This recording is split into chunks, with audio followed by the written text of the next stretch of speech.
சங்கத்தினுடைய மாவட்ட செயலாளர் தமிழ்மலர் அவர்கள் தலைமையேற்றிருக்கிறார்கள். அதேபோல சித்ரா மாவட்ட தலைவர், லட்சுமி பொருளாளர், சுஜாதா ஒருங்கிணைப்பாளர்கள் இந்த போராட்டத்திற்கு முன்னிலை பொறுப்பில் ஏற்றிருக்கிறார்கள். இந்த அமைப்பிற்கு நான் கௌரவ தலைவர். என் பெயர் சீனிவாசன்.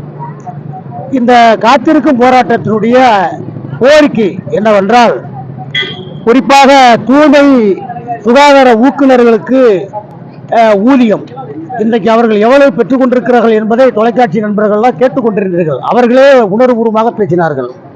அவர்கள் கேட்கக்கூடிய சம்பளம் 15,503 ரூபாய் சுகாதார ஊக்குநர்களுக்கு. அதேபோல தூய்மை பணியாளர்கள், பள்ளி சுகாதார தூய்மை பணியாளர்கள், மகளிர் திட்ட தொழிலாளர்கள் இவர்களுக்கு கேட்கக்கூடிய ஊதியம் 12,503. அதேபோல தூய்மை பணியாளர்கள் 12,500க்கு மேலே குறையாமல் சிறப்பு காலமுறை ஊதியம் வேண்டும் என்று கேட்கிறார்கள். அவர்களுக்கான ஊதியம் 12,503.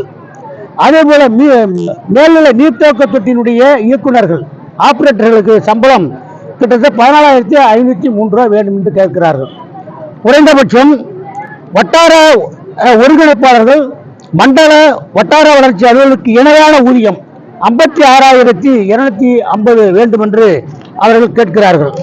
அது மட்டுமல்ல தோழர்களே, ஊரக துறையினுடைய மாவட்ட அலுவலகங்களில் உள்ள கண்காணிப்பாளருக்கு, பிடிஓ இவருக்கு இணையான ஊதியத்தை மாவட்ட ஒருங்கிணைப்பாளருக்கு வழங்க வேண்டும். இன்னும் மயிலாடுதுறை மாவட்டத்திற்கு மாவட்ட ஒருங்கிணைப்பாளர் இன்னும் பணி நியமனம் செய்யவில்லை. குறிப்பாக தமிழ்நாடு முழுவதும் இப்ப இங்க பேசிய மகளிரெல்லாம் என்ன பேசினார்கள்? கொரோனா காலத்தில் கொடுக்க வேண்டிய ஊதியம், நீதிமன்ற உத்தரவு பெற்ற பிறகும் ஆட்சியில் இருக்கக்கூடியவர்கள் அல்லது அதிகாரிகள், மாவட்ட நிர்வாகம்